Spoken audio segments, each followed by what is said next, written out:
Okay, guys, you're welcome to Netblaster Daily for today. And of course, this is where I give you the recap of every major information emanating from the busy world of football. I mean, top trending information coming out from the world of football on a daily basis. You can never miss out on any trending gist every day if only you're locked on Netblaster Daily, only on Netblaster TV. I also serve you with the question of the day, and you don't want to miss out on the question of the day as well. And in case you are coming to this channel for the first time, you're welcome on board, and don't forget to also subscribe so that together we can continue to enjoy the premium content and the premium information coming out from this particular channel. Now, there's a whole lot of information to give out on Netblaster Daily for today. Let's really get into it. And we are just a few weeks away to the commencement of the new season, just 2 weeks away to the start of the new season. The clubs are doing everything possible to make sure that they are in shape, loads of transfers, and of course, pre-season tournament going on as we speak. I don't know how ready your club is for the new season, but if you're going to be rating your club on a scale of 1 to 10 based on their readiness for the new season,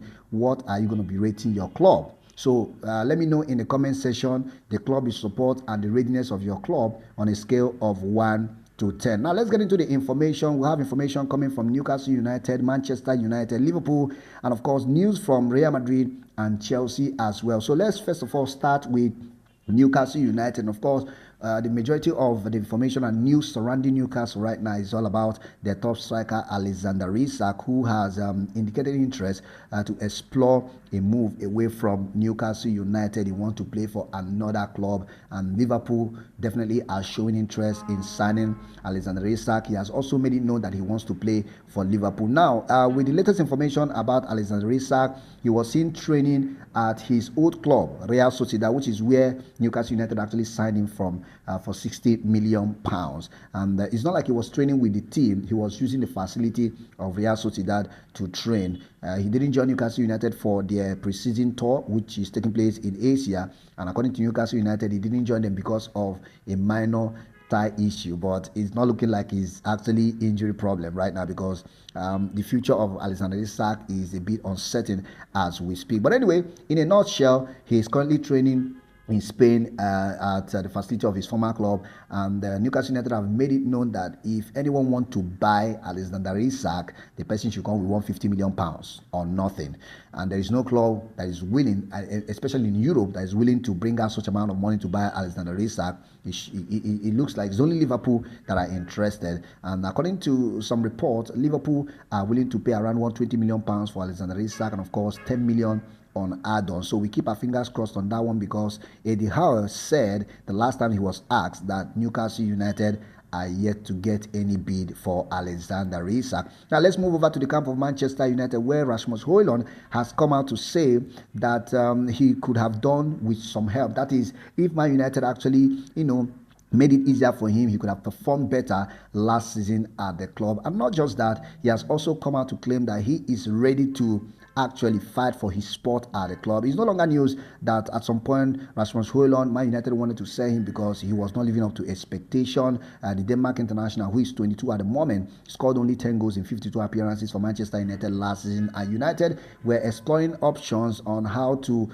buy another striker and sell Rasmus Hojlund. But after scoring in their pre-season summer series, going on the Premier League summer series going on in United States at the moment against Bournemouth, the 4-1 win, he came out to say that he is ready to challenge for his spot, that is Rasmus Hojlund. And also lately, United have also indicated interest to sign Benjamin Sesko from RB Leipzig, and they're about to table a bid for the Slovenian player as we speak. And let's leave right there and get to Turkey, where recently Galatasaray has completed the signing of Victor Osimhen on a long-term deal, which is expected to last for 4 years from Napoli, and this has been confirmed. He was signed for 75 million euros, and that also made him the most expensive incoming transfers ever witnessed in transfer soccer history.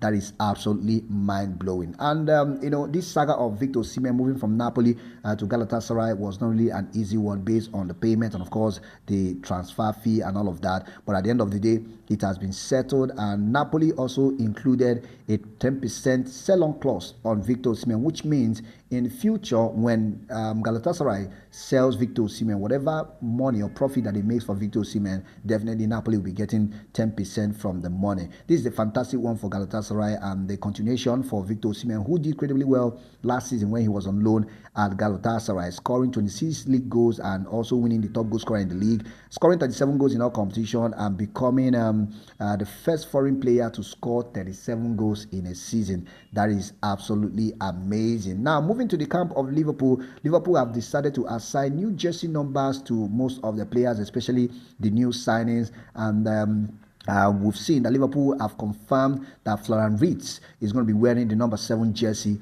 for the new season, and that jersey was being worn by Luis Diaz, who recently joined Bayern Munich on £65 million in last week. So for Florian Wirtz, he's going to be taking over that jersey of Luis Diaz. And not just that as well, we have Milos Kerkez, who was signed from Bournemouth. He's going to be taking on the number 6 jersey officially for the new season. And then Jeremy Frimpong, who was signed from Bayer Leverkusen, has decided to take the number 30 jersey, which was the same number he was putting on right there at Bayer Leverkusen. The new striker Hugo Ekitike has also taken up the number 22 jersey. He was signed from Eintracht Frankfurt. Don't forget that in the last week. And then in the goalkeeping department, Georgi Mamadashvili has also taken up the number 25 jersey as we speak. Meanwhile, the defender Conor Bradley has also swapped his own number jersey from 84 to 12, and this is some of the notable number changes and also new numbers for Liverpool players. Now let's get into the camp of Real Madrid, where the request by Real Madrid for their opening La Liga game against Osasuna to be postponed has been rejected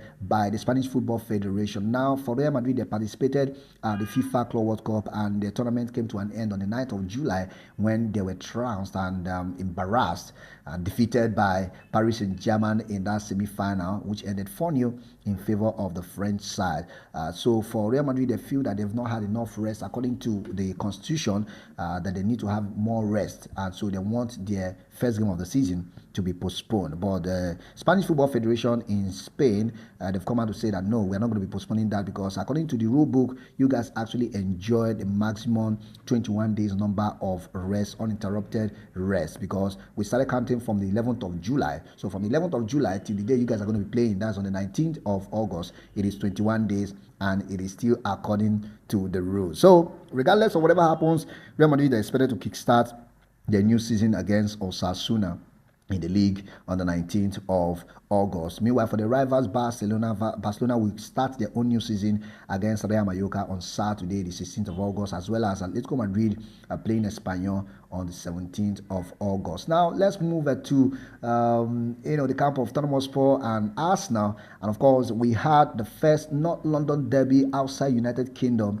take place in Hong Kong, where Tottenham Hotspur defeated Arsenal by 1-0. The only goal of that game was scored by Papa Metesar, which was a superb 45-yard strike, which was actually a phenomenal goal right there. And guess what? Tottenham also won a trophy for that. So they won the trophy for that. And for Arsenal, they're not going to be beating themselves a whole lot about this. It's just a pre-season. But we also saw the debut of the new signing, the new striker, Victor Gyokeres, who took over the number 14 jersey, which was a jersey made prominent by Thierry Henry himself, Igwe, and he had a 13 minutes cameo in that game.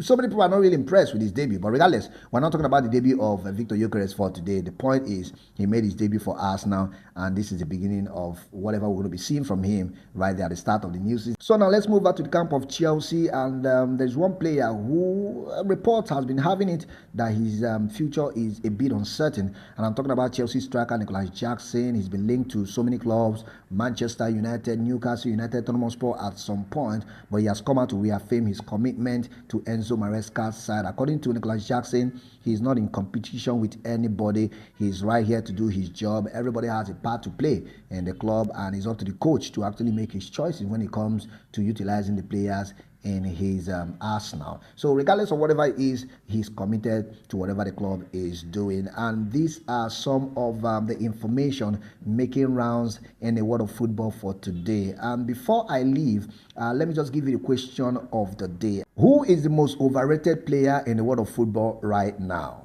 If you're asked, who is the most overrated player in the world of football right now, who is that going to be? Which player are you going to mention?